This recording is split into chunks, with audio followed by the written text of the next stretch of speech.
तो आज के इस वीडियो में हम जानने वाले हैं budget, balance of payment and different types of curves के बारे में। तो हमारा जो प्रीवियस वीडियो था उसमें शायद द टाइप्स ऑफ गुड्स हमारा छूट गया था and different types of market हम कर लेंगे किसी वीडियो में। तो आज हम डिफरेंट टाइप के सबसे पहले गुड्स देखते हैं कि क्या होते हैं। तो देखिए, गुड्स मतलब सामान, वस्तुएं दो टाइप की होती हैं, एक तो पब्लिक और दूसरा प्राइवेट।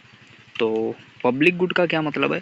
ये नॉन राइवेलरस नेचर का होगा और नॉन एक्सक्लूडेबल और मार्जिनल कॉस्टेज का जीरो आएगा। मार्जिनल कॉस्ट जीरो का मतलब क्या है? एक यूनिट उसे और आप अधिक कंज्यूम करना चाह रहे हो तो उसके लिए आपको 0 रुपये पे करने पड़ेंगे। In fact all unit which you are consumed, okay, उसके लिए आपने 0 रुपये ही पे किए हैं पब्लिक गुड्स में। और प्राइवेट गुड की बात करें तो राइवेलरस नेचर का और एक्सक्लूडेबल होता है, ठीक। इसका मार्जिनल कॉस्ट जीरो आएगा, मतलब एक यूनिट और अधिक आप कंज्यूम करने जाओगे तो उसके लिए आपको कॉस्ट पे करना पड़ेगा। बस यही है टाइप्स ऑफ गुड्स में। तो आज का हम अपना फर्स्ट टॉपिक उठाते हैं, दैट इज़ बजट। देखिए, बजट वर्ड अपने कॉन्स्टिट्यूशन में कहीं भी लिखा नहीं हुआ है। हाँ, कहीं भी नहीं लिखा हुआ है। एनुअल फाइनेंशियल स्टेटमेंट करके है, ठीक, वार्षिक वित्तीय विवरण करके है बजट, जो कि 112 आर्टिकल नंबर में आता है 112। तो ये फ्रेंच भाषा का एक शब्द है जिसका अर्थ होता है चमड़े का थैला। सबसे पहले इंग्लैंड में रॉबर्ट वालपोल ने प्रस्तुत किया था। फिर भारत में सबसे पहले विल्सन ने किया, भारतीय बजट का जनक जिसे बोला जाता है विल्सन को। एक वर्थ समिति 1925 से रेल बजट को आम बजट से अलग कर दिया गया, ठीक। सबसे पहले रेल बजट और आम बजट एक ही में आया करता था, पर रेलवे के लिए बजट को 1925 में अलग कर दिया गया एक वर्थ समिति के द्वारा, ठीक। लेकिन 2016 में फिर से मिला लिया गया। और स्वतंत्रता के बाद भारत का प्रथम बजट प्रदर्शित करने वाले कौन थे? आर के स्वर्णमुखम सेट्टी का नाम आपको याद रखना है। और हमारे जो रिपब्लिक जब हमारा भारत हुआ उसके बाद में जॉन मथाई जी ने सबसे पहले बजट को इंट्रोड्यूस किया। तो ये क्या होता है? Zero based budget. ये सब किसी काम का नहीं है, आपको मैं बता रहा हूँ, ये हमारे काम का है। कि सरप्लस बजट क्या होता है? डेफिसिट और बैलेंस बजट। सरप्लस का मतलब क्या? टोटल रिसीट जो है वो ज़्यादा है जो आपने एक्सपेंडिचर किया उससे, तो आप सरप्लस में रहोगे। पॉजिटिव पॉजिटिव आपका बजट बना रहेगा। डेफिसिट बजट क्या है? आपने एक्सपेंडिचर ज़्यादा कर दिया रिसीट से, ठीक। बैलेंस बजट क्या है? जो एक्सपेंडिचर और रिसीट बराबर हो जाए, that is called the balance budget, ठीक। देखिए, बजट का ये पोर्शन बहुत ज़्यादा इंपॉर्टेंट है, परीक्षा में यही मैक्सिमम पूछता है ये चीज़। बजट के हम दो भाग कर रहे हैं, ठीक। बजट का मतलब ऐसे समझो कि पूरा थैला है रुपए का, ये इसको हमने दो थैले बनाए इसके। एक को बोलेंगे रेवेन्यू, दूसरे को बोलेंगे कैपिटल।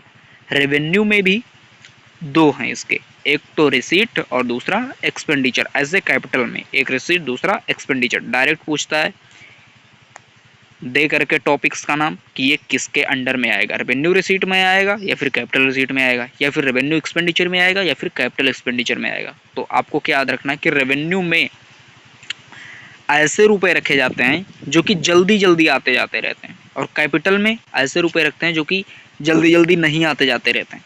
कैपिटल वाले सेक्टर में जितने भी रुपए पैसे या टॉपिक्स आएंगे वो सब एसिट या लाइबिलिटी का वहाँ पर फंडा रहेगा। बट रेवेन्यू में एसिट और लाइबिलिटी का कोई भी फंडा, कोई भी लफड़ा नहीं रहता, ऐसे आपको याद रखना है। रिसीट में टैक्स और नॉन टैक्स जितने भी होते हैं वो सब हमारे रिसीट में आ जाएंगे, ठीक। रेवेन्यू रिसीट में, रेवेन्यू एक्सपेंडिचर में क्या आएगा? सैलरी सरकार हमेशा देती रहती है जल्दी जल्दी, पेंशन हर महीने जाता है, और उधार जो सरकार ने अलग नेशन से लिए हैं रुपए, उसके लिए टैक्स सरकार दे रही है, तो वो कहाँ से देगी?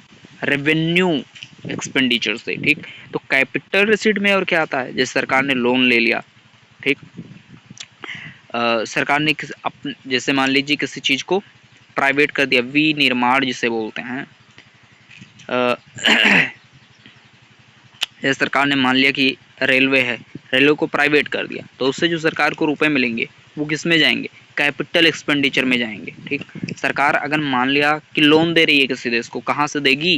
कैपिटल एक्सपेंडिचर से। इंफ्रास्ट्रक्चर बना रही है, इन्वेस्ट करना पड़ेगा उसमें, ठीक। तो वो कैपिटल एक्सपेंडिचर से करता है। अब लोन अगर सरकार देगी तो वो सरकार के लिए क्या होगा, एक एसेट बन रहा है। उससे जो देश होगा कोई जिसको सरकार देगी लोन, वो हमको इंटरेस्ट पे करेगा, ठीक। तो ये एसेट की तरह काम कर रहा है। इंफ्रास्ट्रक्चर सरकार बनाएगी, तो इंफ्रास्ट्रक्चर जब बनाएगी उससे टोल टैक्स लगेंगे और सरकार को रुपए मिलेंगे, तो that is also like a asset of government, ठीक। तो बस यही आपको समझना है। और ये हम देखते हैं कि क्या होता है, बजटरी डेफिसिट क्या होता है, ठीक।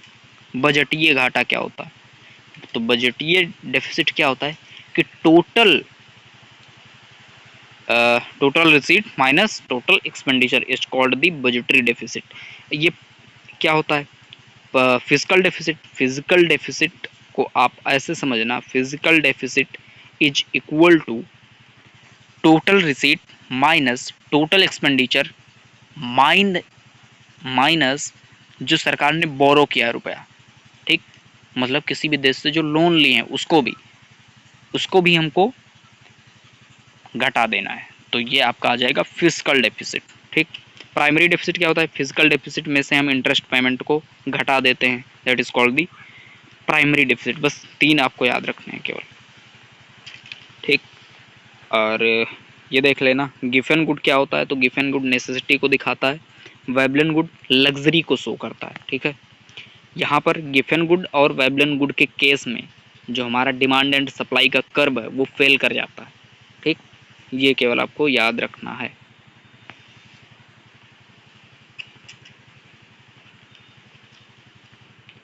अब हम देखते हैं बैलेंस पेमेंट क्या होता है, भुगतान संतुलन। देखिए जो चीज़ व्यापार की जाती है ना, जैसे सारे के सारे पैसे आगे बजट में, बट जो व्यापार वाली चीज़ें हैं जिनसे हमारा ट्रांजैक्शन पूरा होता है, हैंडल होता है, उसको बोलते हैं बैलेंस पेमेंट। तो इसके भी 2 सेक्टर इसके आते हैं। जैसे वहाँ पर क्या था, रेवेन्यू और कैपिटल। यहाँ पर क्या है, कैपिटल और current account, current account and capital account. Current account और कैपिटल अकाउंट, इसमें डिफरेंस क्या होता है, देखो यार यहाँ से भी ना ज़्यादा क्वेश्चन आता नहीं है, तो आप इसे स्किप कर सकते हो, किसी काम का नहीं है, किसी काम का नहीं है यहाँ पर चीज़ें, ये सब हमने देखा ही। इन्फ्लेशन जब हम पढ़ाएंगे तब आपको बताएंगे।